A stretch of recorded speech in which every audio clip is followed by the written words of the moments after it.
Only 19 hours before leaving Mars forever, a team of astronauts finally finds what they came for: proof of life. For almost 6 months, 8 humans have been living on the red planet, drilling into the soil, collecting samples, and searching for any sign that Mars was ever alive. But every test has failed, every sample has been empty, and now their mission is almost over. Their shuttle is almost ready. A spacecraft called Aurora is on its way to collect them and take them back toward Earth. All they have to do is survive one final day. But just before they leave, one scientist secretly discovers microscopic life beneath the Martian surface. And within hours, that discovery turns the entire crew into prey. Because whatever is living under Mars does not just prove life exists there, it infects people. And if even one infected astronaut reaches Earth, this discovery could become the beginning of humanity's end.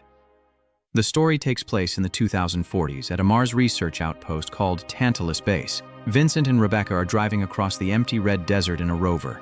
They have been on Mars for almost 6 months, along with the rest of their crew, searching for evidence of life. Their mission was supposed to be historic, but so far, it has been nothing but disappointment. They drilled in different locations, collected countless samples, and studied the Martian soil again and again, but every result came back empty. Now the mission is nearly finished. In 19 hours, Aurora will arrive to collect them, and the crew will finally begin their journey back to Earth. Everyone is tired. Everyone wants to go home.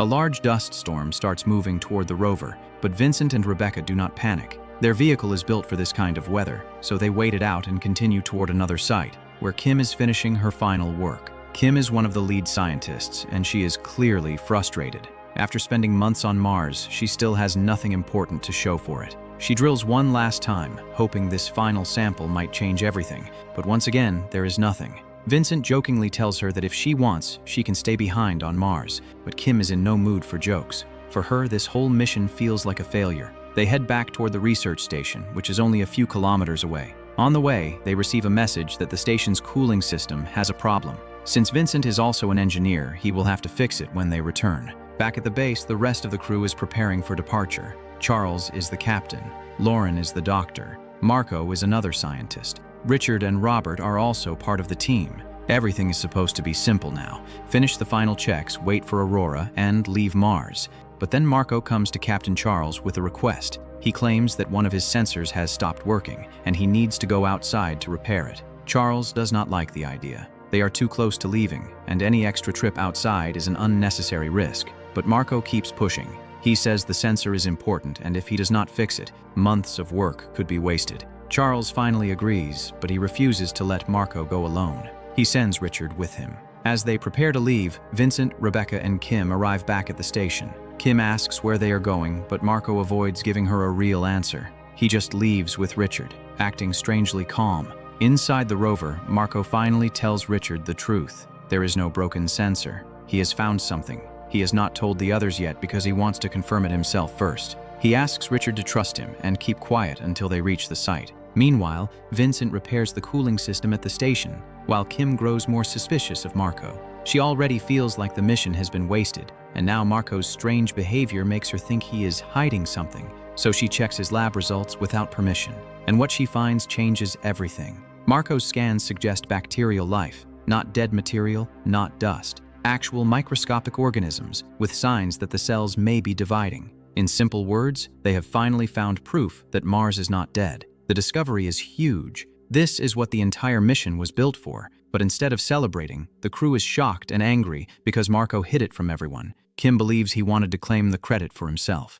She says this discovery belongs to the whole team, not just one man. Captain Charles knows they need to report it, but first he tries to contact Marco and Richard. Richard is still inside the rover, while Marco has gone out to the drilling site alone. Marco ignores the call and focuses on the sample.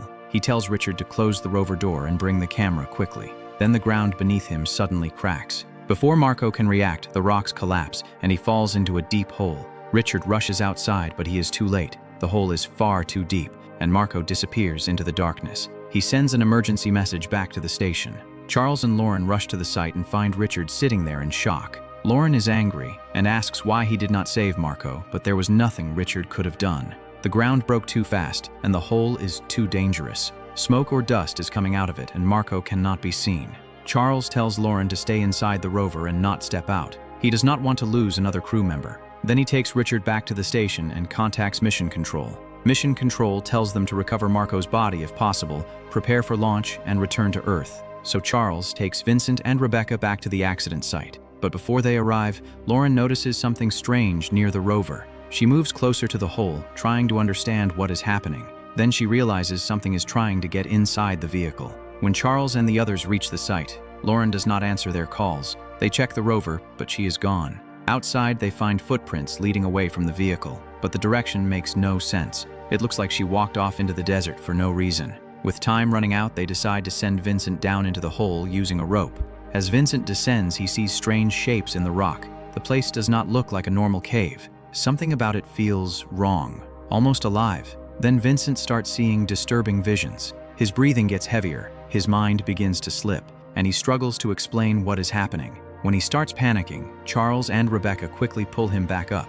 Vincent tells them Marco's body is not down there. Back at the station, only Kim and Richard are inside. Suddenly, the system detects movement outside. Someone is approaching the airlock. Richard goes to check, and standing there is Marco. At first, it seems impossible. He fell into a deep hole and should be dead. His helmet is damaged, and no human could survive outside Mars with a broken suit. But when Richard removes the helmet, he sees Marco's face has changed. His skin looks wrong. His eyes are empty. He is standing there like something dead has crawled back inside his body. Richard freezes in fear. Then Marco grabs a drill. Richard tries to stop him, but Marco attacks with terrifying strength and badly wounds him. Kim hears the noise and rushes over. When she sees Marco, she realizes this is no longer the man they knew. Marco turns toward her. Richard, bleeding and barely alive, manages to activate the alarm. Charles, Vincent, and Rebecca receive the warning and immediately know something has gone wrong at the station. They rush back in the rover, but by then, Marco is not the only one who has changed. Lauren also returns, infected and no longer human. Whatever was inside that underground hole has done something to them. Their faces are twisted, their bodies are stronger, and even though they still look like crew members, they are not people anymore. Kim manages to escape into the airlock and seal the door behind her. When Charles arrives, he sees the horror for himself. The infected are not just violent, they are smart. They understand the station. They know how to use doors, airlocks, and systems. That makes them even more dangerous. Kim and Charles decide they have to leave the station before they are trapped inside with them. Kim gets out first, but Charles is attacked during the escape. A few moments later, he manages to get outside too, but he is injured. Kim then damages the station door from the outside, hoping it will keep those things trapped inside. But now, their mission has completely changed. They no longer need to prove there is life on Mars. They need to make sure that life never reaches Earth. Robert and Rebecca are confused by the panic around them. They still have not fully seen what Kim saw inside the airlock, but Kim is furious. She tells them that if they had seen Marco's face the way she did, they would not be asking questions. Vincent looks through the airlock window, and for the first time he sees what is standing on the other side. The faces belong to their own crew, but they no longer look human. Captain Charles is badly wounded, and there is another station nearby, so the remaining survivors move there before the infected can break through. Inside the second station, Kim tries to explain what she saw. She says Marco was dead, but his body was still moving. She saw it with her own eyes. Then she looks at Charles and realizes the worst part. He has been bitten. Kim believes he will also change into one of them. The others do not want to accept it. Charles is their captain, and just a few hours ago they were all preparing to go home. But now 4 members of the crew are gone, and the people they lost are coming back as monsters. A short time later, Charles dies from his wounds. Everyone is shaken, but Kim does not let grief slow her down. She ties his body down because she has already seen what happens after death on Mars. The others tell her to stop. To them it feels cruel and wrong, but Kim knows this is not just death anymore. These bodies wake up again. Now the survivors need help, but their main communication system is in the first station, the same place where the infected are trapped. A service pipe connects both stations, and Vincent believes that if he can move through it and reach the system, he can send an emergency message to Aurora. Until then, the others will have to stay hidden and wait. But then an explosion shakes the first station. The infected have damaged the dome and forced their way out. And at the same time, Charles's dead body begins to move. Vincent crawls through the narrow pipe toward the first station, but something is wrong with him too.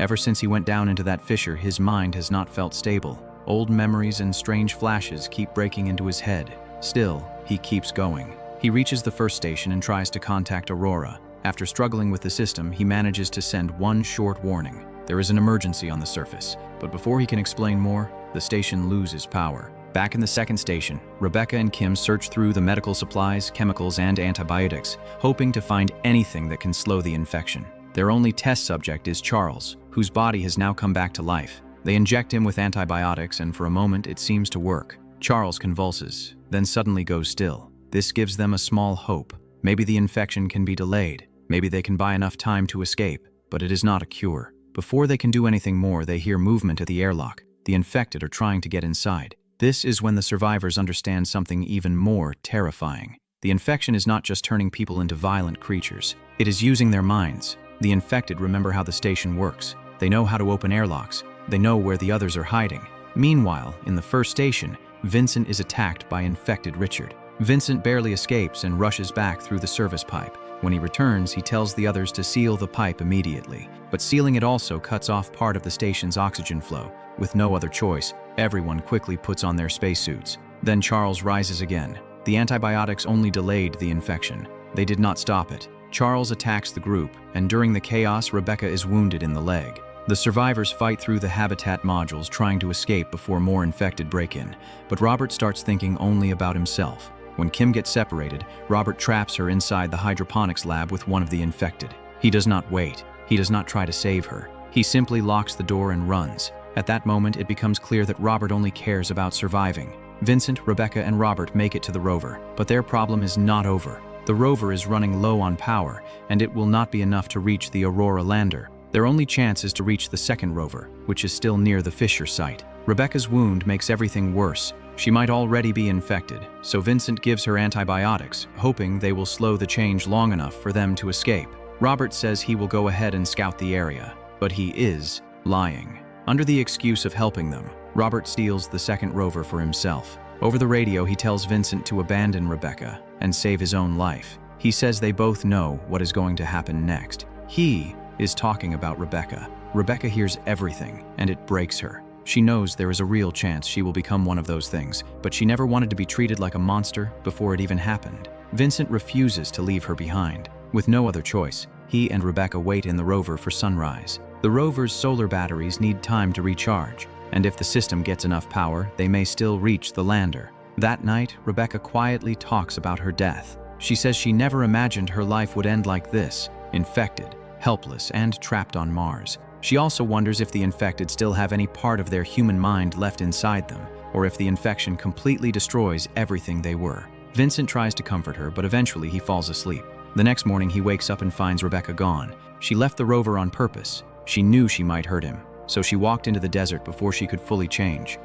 Vincent follows her footprints across the Martian surface and finally finds her. He tries to bring her back, but Rebecca refuses. She knows what is coming, and in desperation, she removes her helmet. She dies on the surface of Mars, but death does not free her. Moments later, Rebecca comes back. The infection takes over her body, and she begs Vincent to destroy her before she becomes one of them completely. Vincent has no choice. He kills her, even though it destroys him. Soon after, the Aurora lander arrives, but the rescue team has no idea what happened on the surface. By the time Vincent reaches the lander, reanimated Kim has already attacked and killed the crew. Vincent climbs inside and finds Robert there too. At first, Robert seems alive, but then Vincent realizes he is infected. Robert keeps talking about going home, as if the infection is holding on to his last human thought. Then he attacks Vincent. The lander launches while they are still fighting. Vincent manages to kill Robert and throws his body, along with the infected blood, out into space. The lander reaches orbit, but Vincent is still not safe. He does not have enough fuel to rendezvous with Aurora.